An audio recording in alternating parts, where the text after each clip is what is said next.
여러분, 일본은 왜 한국의 통일을 불편해할까요? 혹시 단순히 과거사 때문에 생긴 감정 문제라고 생각하십니까? 하지만 뒤통수 뉴스가 파헤쳐보면 훨씬 복잡한 계산이 숨어 있습니다. 통일한국은 단순히 남과 북이 합쳐진 나라가 아닙니다. 인구, 경제력, 군사력, 지정학적 가치가 모두 달라집니다. 그만큼 주변국들의 이해관계가 걸려있고 일본은 특히 한반도 통일을 본능적으로 두려워합니다. 오늘 뒤통수 뉴스는 일본이 왜 한반도 통일을 반대하는지 군사, 경제, 외교, 그리고 정치 4가지 이유로 나누어 차근차근 파헤쳐 보겠습니다. 핵심은 분명합니다. 이건 단순한 과거사가 아니라 국가 이익의 문제입니다. 지금부터 그 계산서를 하나씩 펼쳐보겠습니다. 먼저 군사적 이유를 살펴보겠습니다. 통일한국이 탄생한다면 인구 7천만, 첨단 무기를 갖춘 강력한 국가가 일본 바로 옆에 서게 됩니다. 지금도 한국은 세계 6, 7위권 수준의 군사력을 갖춘 나라로 평가받고 있습니다. 여기에 북한의 미사일 기술과 핵 프로그램이 단순히 폐기되는 것이 아니라 그 과정에서 확보된 기술적 자산과 연구 인프라가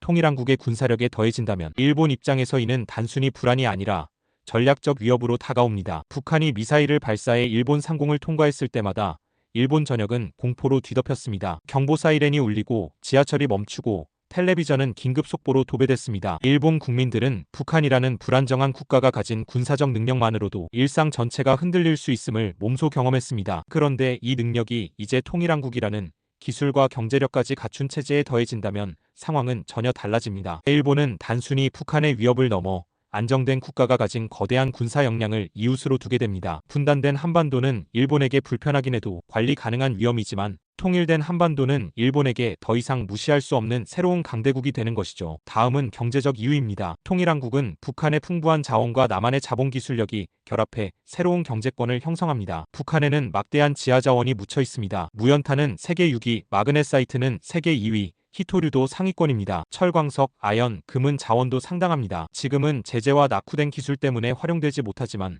통일이 된다면 곧바로 산업화 자원으로 전환됩니다. 여기에 남한의 첨단 기술과 자본이 결합하면 통일한국은 원자재부터 첨단 산업까지 아우르는 완결형 산업 구조를 갖출 수 있습니다. 일본과 달리 자원 수입 의존도가 낮아지고 한국은 내수와 수출을 동시에 키울 수 있는 기회를 얻습니다. 철강과 조선은 이미 한일 간 경쟁이 치열한 분야입니다. 반도체와 자동차도 마찬가지입니다. 그런데 통일한국이 자원 노동력 기술을 동시에 확보한다면 일본의 글로벌 시장 점유율은 위협받을 수밖에 없습니다. 현재 남한의 GDP는 약 1조 7천억 달러, 세계 13위입니다. 여기에 북한이 결합하면 단순 합산으로 세계 10위권에 진입할 수 있고 장기적으로는 독일처럼 통일 비용을 상쇄한 뒤 경제력이 폭발적으로 성장해 G7에 들어설 수도 있습니다. 세 번째는 외교와 전략적 이유입니다. 지금까지 미국의 동북아 전략에서 일본은 사실상 제1동맹으로 자리 잡아왔습니다. 반면 한국은 늘 하위 파트너였습니다. 미군 주둔 규모만 봐도 차이가 납니다. 일본에는 5만 명 이상이 주둔하며 가족과 민간 인력까지 합치면 6만 명이 넘습니다. 오키나와에는 미 해병대, 요코스카에는 제7함대 사령부가 있어 아시아 전역을 커버합니다. 반면 한국에는 약 2만 8천 명의 미군이 주둔하고 있으며 임무는 북한 억제에 집중되어 있습니다. 다시 말해 일본은 미국이 아시아 전체를 운영하는 거점, 한국은 북한 위협에 대비한 최전선 병영이라는 구도가 형성된 것입니다. 그러나 한반도가 통일되면 이야기는 달라집니다. 통일한국은 인구 7천만, 세계 10위권 경제력, 안정된 정치체제를 갖추게 됩니다. 무엇보다 대륙과 해양을 잇는 교두보라는 특성이 부각됩니다. 이 교두보는 미국에게 매력적입니다. 일본은 태평양 후방 거점으로는 최적이지만 대륙과는 떨어져 있습니다. 반면 한국은 해양과 대륙을 동시에 연결합니다. 미국은 통일한국을 거점으로 삼아 태평양과 인도양을 지배하면서도 중국과 러시아를 압박할 수 있습니다. 따라서 일본은 지금까지 누려왔던 독점적 제1동맹 지위를 잃을까 두려워합니다. 통일한국의 등장은 미국 전략에서 일본의 위치를 흔들 수 있기 때문입니다. 마지막으로 일본의 국내 정치 요인입니다. 일본 극우 세력은 오랫동안 반한 감정을 정치에 이용해왔습니다. 야스쿠니 신사 참배나 역사 왜곡 교과서는